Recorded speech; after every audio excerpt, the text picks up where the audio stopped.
On a sultry summer evening in 2018, the city buzzed with frenetic energy, cars honking, neon lights flickering, and the hum of countless lives intersecting in the urban sprawl. In the midst of this chaos was John Matthews, a 38-year-old taxi driver whose life had become a monotonous blur.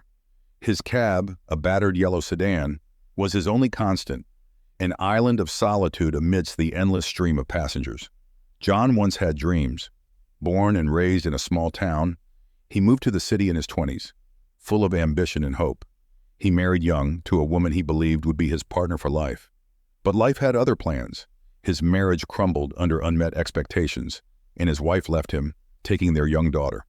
Since then, John had been adrift, his life reduced to a series of solitary routines: work, eat, sleep, repeat. The city streets mirrored John's inner turmoil. He knew every alley, every shortcut, and every pothole, but they all felt the same. Just routes to get from one fare to the next. His passengers blurred together, none lingering in his memory for long. He kept his conversations short, avoiding any personal connection. To the outside world, John was just another taxi driver, reliable, punctual, and unremarkable. But inside, John was hollow. He missed his daughter, now a teenager, who he rarely saw. He missed the companionship he once took for granted. Most of all, he missed feeling alive. The city's endless energy only amplified his isolation. One night, as John was driving through the city's labyrinth of streets, his life took an unexpected turn. After dropping off a fare, his radio crackled to life. The dispatcher's voice broke the silence. "John, you got a pickup on 6th and Main. Name's Emily Carter. She's headed to the east side. You available?" John considered passing the fare to another driver, but thought better of it. The east side was on his way home, and the extra cash would be a small consolation for another lonely night. "Got it," John replied, his voice flat. He turned the wheel and headed towards 6th and Main. When John pulled up to the curb, he saw her standing under a flickering street lamp. Emily Carter was in her late 20s, with dark hair that fell in loose waves around her face. She wore a simple dress, her weariness evident in the way she clutched her handbag. "East side, please," Emily said as she settled into the back seat. She offered John a tired smile through the rearview mirror, one that didn't quite reach her eyes. John nodded and pulled away from the curb. The ride began in silence, the city murmuring outside. Something about Emily caught his attention, a quiet resignation that mirrored his own. After a few minutes, Emily broke the silence. "Long night?" she asked, her tone casual. But John sensed an underlying need for connection. "You could say that," John replied. He wasn't used to engaging with passengers, but something about Emily made him want to continue the conversation. "Same here," she sighed, leaning her head against the window. "Work was rough today. Seems like it's always rough lately." "Where do you work?" John asked, surprising himself. "I'm a waitress at a diner on the west side. Been there for a few years now," Emily replied, meeting his gaze in the rearview mirror. John nodded, understanding more than he let on. He knew the life that came with those jobs, the long hours, demanding customers, and the feeling of being trapped in a cycle with no end in sight. A pang of empathy stirred within him, a rare emotion in his otherwise guarded existence. Their conversation flowed easily, and for a brief moment the loneliness that had weighed on John seemed to lift, replaced by a sense of connection he hadn't felt in years. When they reached Emily's destination, John felt an unexpected reluctance to end the ride. Emily paid her fare and offered him another tired smile. "Thanks for the ride, John. Maybe I'll see you around." John watched her disappear into the building, a strange sense of loss settling over him as he drove away. He didn't know it yet, but that ride was the beginning of something that would change his life forever. Over the next few weeks, Emily Carter became a regular passenger in John's taxi. She called for a ride late at night after her shifts at the diner, and John found himself looking forward to these encounters in a way that surprised him. Their conversations, which began as casual small talk, grew more personal with each ride. Emily opened up about her life, sharing pieces of herself she hadn't revealed to anyone else. She told John how she had moved to the city for a fresh start after escaping an abusive relationship. The diner job was meant to be temporary, but it had quickly become a prison, trapping her in a life she hadn't envisioned for herself. "I never thought I'd end up like this," Emily confessed one night as they drove through the rain-soaked streets. "I had dreams, you know. college, maybe becoming a teacher or a writer, but life just got in the way. John understood all too well the feeling of life slipping through your fingers, of watching your dreams fade as reality took hold.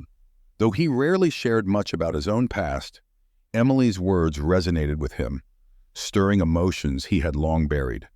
Their bond grew stronger with each ride. John found himself going out of his way to pick her up, even when other fares were closer. Emily, in turn, began to rely on John in a way that went beyond the simple transaction of driver and passenger.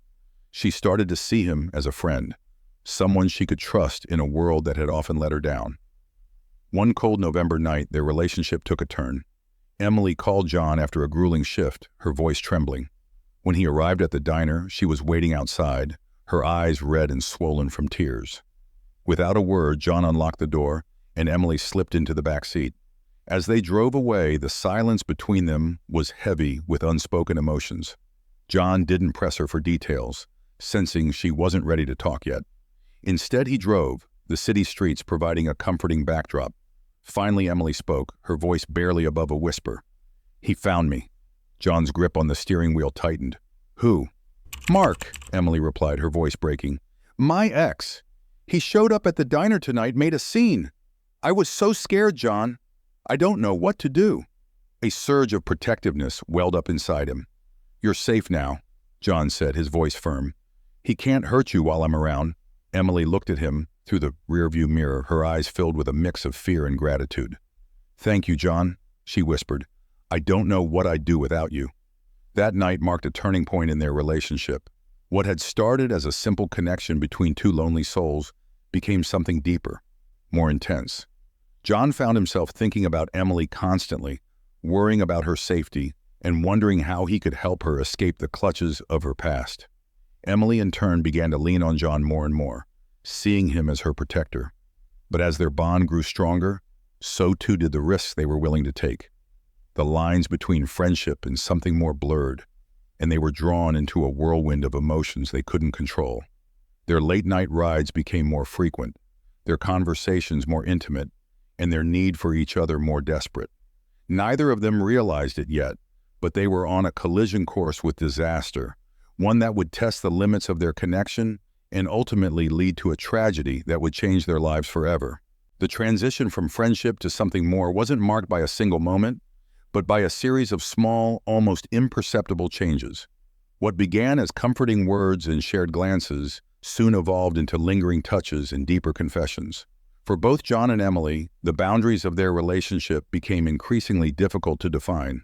It was a cold December evening when they finally crossed the line they had been tiptoeing around for weeks. Emily had called John to pick her up after another long shift at the diner. This time, there was no urgency in her voice, only a quiet exhaustion. When John arrived, Emily was waiting, looking more fragile and vulnerable than he had ever seen her. Her eyes were downcast, her shoulders slumped, as if the weight of the world had become too much to bear. "Rough night?" John asked softly. "Yeah," Emily replied, her voice barely above a whisper. "Can we drive for a while? I don't want to go home yet." John nodded and drove aimlessly through the city. The silence between them was comforting, a shared space where neither felt the need to fill the void with words. After a while, Emily spoke, her voice trembling with emotion. "John, I don't know how much longer I can do this. Every day feels like a fight just to keep my head above water. And with Mark, I'm scared he's going to do something, and I won't be able to stop him." John's heart ached at her words. He had grown to care for Emily in a way he hadn't expected, a way that both scared and excited him. "You're not alone, Emily," John said. "I'm here for you. Whatever you need, I'm here." Emily looked up at him, her eyes filled with gratitude and something deeper.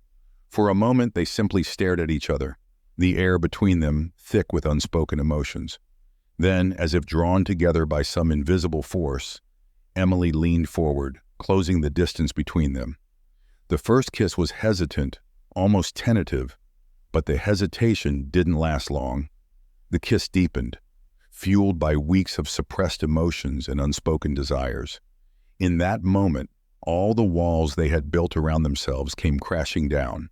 Afterward, as they lay in each other's arms, the reality of what they had done began to sink in. The exhilaration of their forbidden encounter was quickly replaced by a sense of dread, but neither could bring themselves to end it.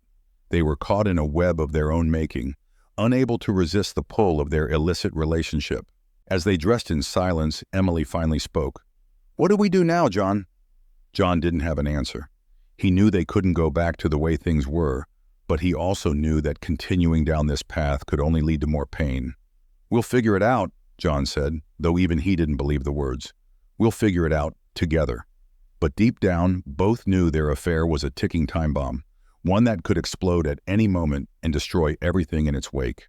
The weeks that followed were a blur of passion, secrecy, and growing desperation. John and Emily continued their affair with a reckless abandon that surprised them both. They met whenever they could, during Emily's breaks, late at night after her shifts, and even in the early hours of the morning. Their stolen moments together became the only thing they looked forward to, the only escape from the oppressive realities of their lives. But as their relationship intensified, so did the risks. John found himself constantly looking over his shoulder, paranoid that someone would discover their secret.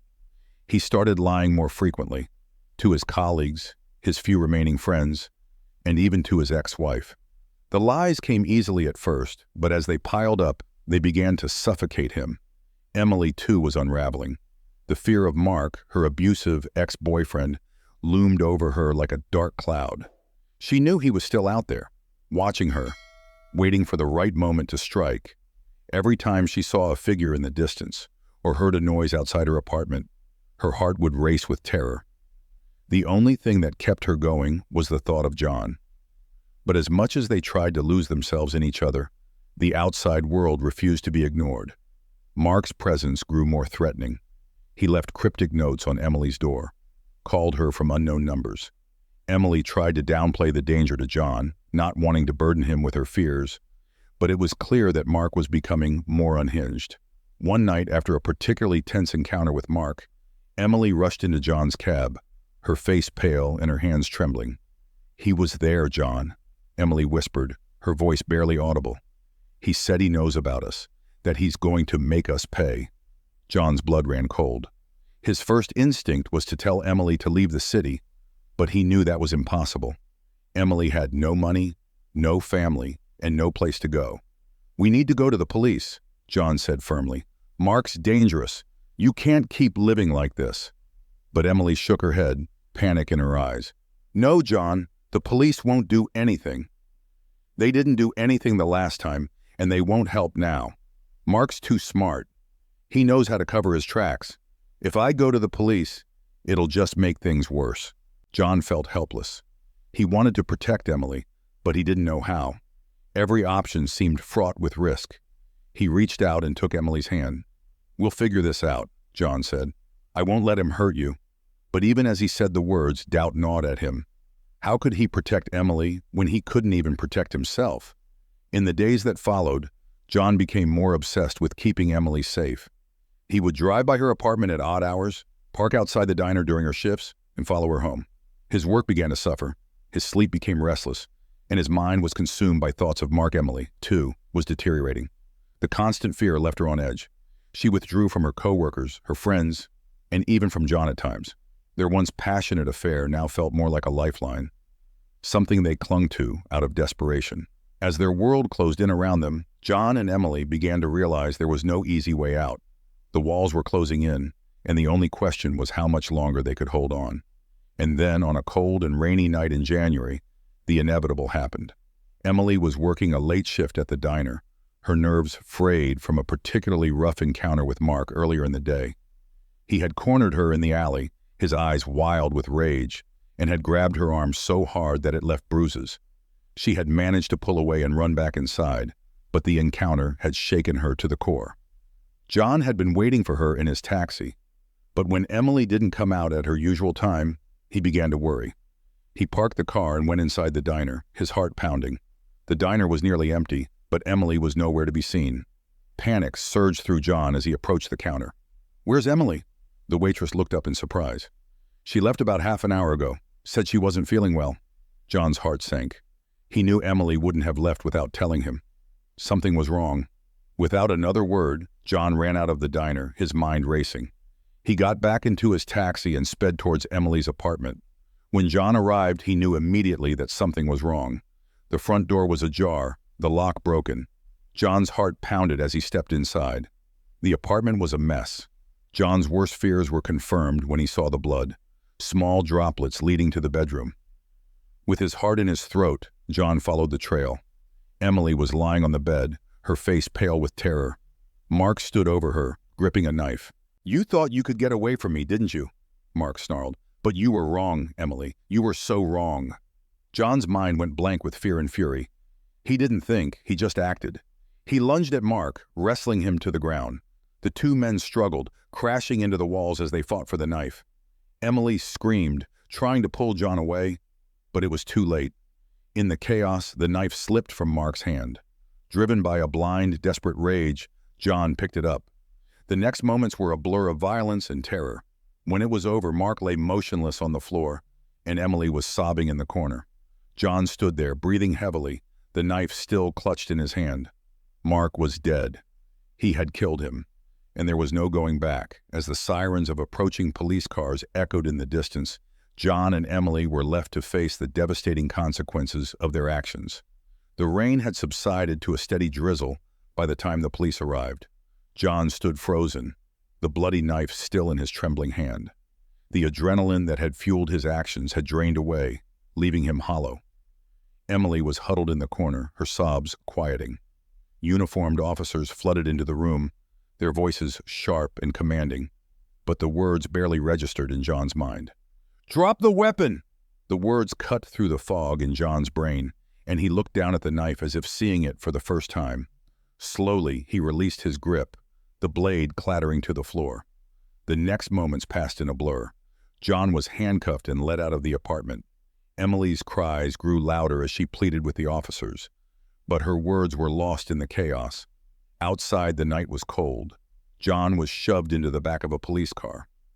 As the car pulled away, he caught one last glimpse of Emily, her face pale and streaked with tears. The ride to the police station was silent. John stared blankly out the window, replaying the scene in the apartment over and over. He had only wanted to protect Emily, but now Mark was dead, and John was the one who had killed him. At the station, John was led inside and booked. The sterile room felt suffocating. He was fingerprinted, photographed, and then taken to a small interrogation room. A detective walked in, a folder tucked under his arm. He sat down across from John. "John Matthews," the detective began. "Do you understand why you're here?" John nodded, his throat too dry to speak. He could still feel the weight of the knife in his hand. "We need to go over what happened tonight," the detective continued. "Start from the beginning. Tell me how you ended up at Emily Carter's apartment." The words came slowly, but as John began to speak, the whole story spilled out. How he had met Emily, how their friendship had turned into an affair, how Mark had threatened her. He described the struggle, the fear, the blinding rage that had overtaken him. He didn't try to justify his actions. He knew there was no justification. The detective listened silently. When John finished, the detective closed the folder and stood up. "You'll be held here until we can sort this out," the detective said. "But John, you need to understand, this doesn't look good for you." John nodded numbly. He had known from the moment he picked up that knife that his life would never be the same. As the detective left the room, John was left alone with his thoughts. He had killed a man who, despite all his faults, had once loved Emily. And now everything was over. 6 months had passed since that night, but for John it felt like a lifetime. The rhythms of his life had been replaced by the monotonous routine of prison. The days were long and filled with endless waiting. Waiting for letters from his daughter that never came, waiting for news about Emily, and most of all, waiting for the trial that would determine his fate. The trial had become a media sensation, the kind of case that grabbed headlines. The story of a lonely taxi driver who had fallen in love with a passenger, only to end up killing her abusive ex-boyfriend, captured the public's imagination. But for John, it was a nightmare, a constant reminder of the life he had destroyed. As the day of the trial approached, John's anxiety grew. He knew that his fate rested in the hands of the jury. His public defender, a weary woman named Sarah Green, had prepared him as best she could. But John couldn't shake the feeling that the odds were stacked against him. The courtroom was packed on the day the trial began. The air was thick with tension, as the judge called the court to order. The prosecution wasted no time painting John as a dangerous man, driven by jealousy and obsession. The prosecutor, Veronica Talbot, described how John had stalked Emily, how he had become possessive, and how he had taken Mark's life in a fit of rage. Sarah Green countered with a narrative of her own. She portrayed John as a man pushed to the brink by loneliness, a man who had only wanted to protect the woman he loved. She described Mark as a violent and dangerous man and argued that John had acted in self-defense. As the trial progressed, a parade of witnesses took the stand. Forensic experts testified about the blood spatter patterns and the force required to cause Mark's injuries. Neighbors recounted the events of that night, describing how they had heard the struggle and seen John leaving the apartment covered in blood. Character witnesses spoke to John's reputation as a quiet, reliable man and to Mark's history of violence. But it was Emily's testimony that captivated the courtroom. Over 2 grueling days, she laid bare the events that had led up to that night, the fear she had lived with, the love she had found in John, and the terror of seeing Mark standing over her with a knife. Under cross-examination, Veronica Talbot tried to paint Emily as a manipulative woman who had played on John's emotions. But Emily held firm, insisting that she had only wanted to escape the nightmare Mark had put her through. The courtroom was silent as Emily left the stand. But despite her words, John knew the outcome was far from certain. After days of testimony and legal arguments, the trial finally came to a close. The jury was sent to deliberate, and the tension in the courtroom was palpable. Finally, the jury returned. The foreman stood, holding the slip of paper that contained John's fate. The judge asked the jury for their decision, and the words that followed felt like a sledgehammer to John's chest. "Guilty of manslaughter." The words echoed in John's mind, his body going numb as the reality of the verdict sank in. Manslaughter.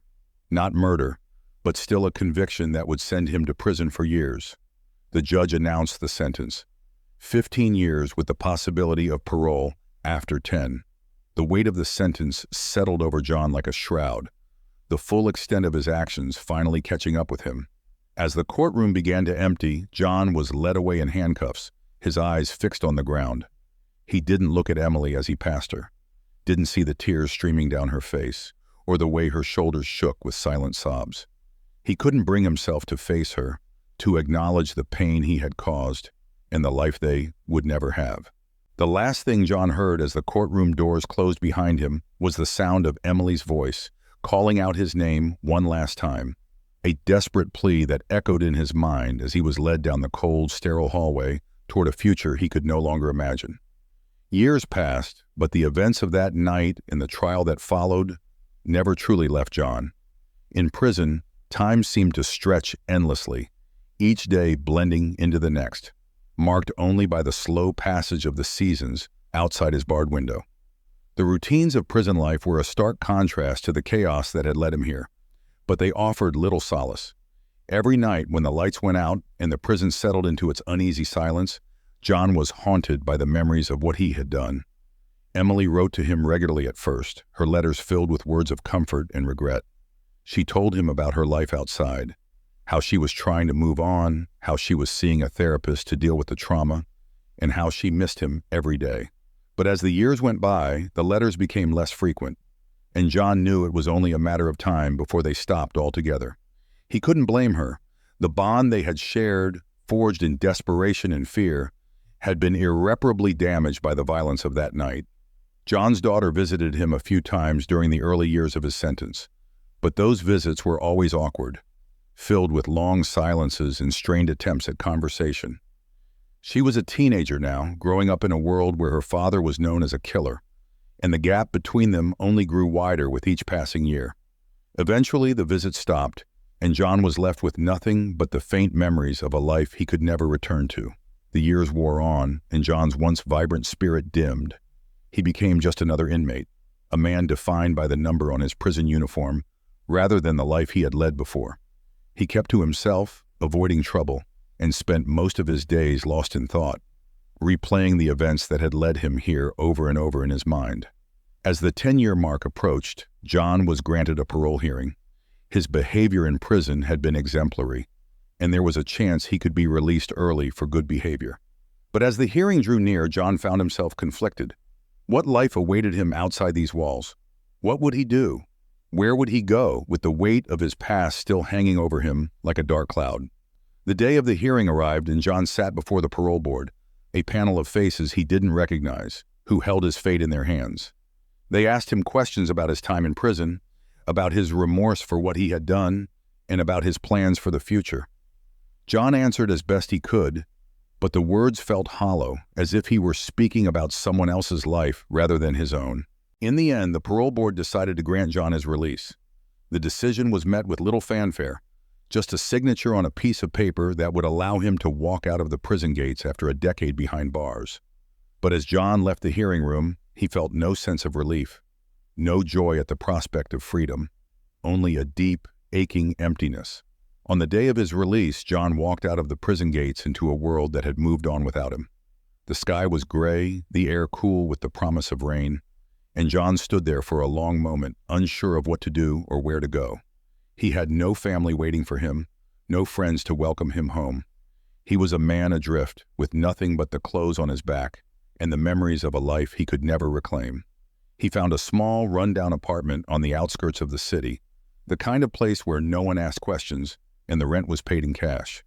He took a job as a night janitor at a nearby office building, the work monotonous but familiar, a routine that gave him some semblance of purpose. But no matter how much time passed, John couldn't escape the shadows of his past. He kept to himself, avoiding the gaze of his neighbors, who whispered about the man with the haunted eyes and the sad, silent demeanor. He never spoke of what had happened, never mentioned Emily or Mark, or the events that had led him to this lonely existence. The years in prison had taught him how to live with silence, how to bury the pain so deep that even he could almost forget it was there. Almost. One evening, as John was cleaning the empty offices, he found himself staring out the window at the city skyline, the lights twinkling like distant stars. The city had changed in the years he had been gone, but the view was the same, beautiful, yet somehow distant, like a world he could see but never touch. In that moment, John realized that he would never truly be free. The prison walls might no longer surround him, but the weight of his guilt, his regrets, and the life he had destroyed would always be with him, an invisible chain that bound him to the past. And so John continued on, moving through the days in a quiet, somber rhythm, a man marked by the choices he had made, forever haunted by the ghosts of a love that had turned to tragedy.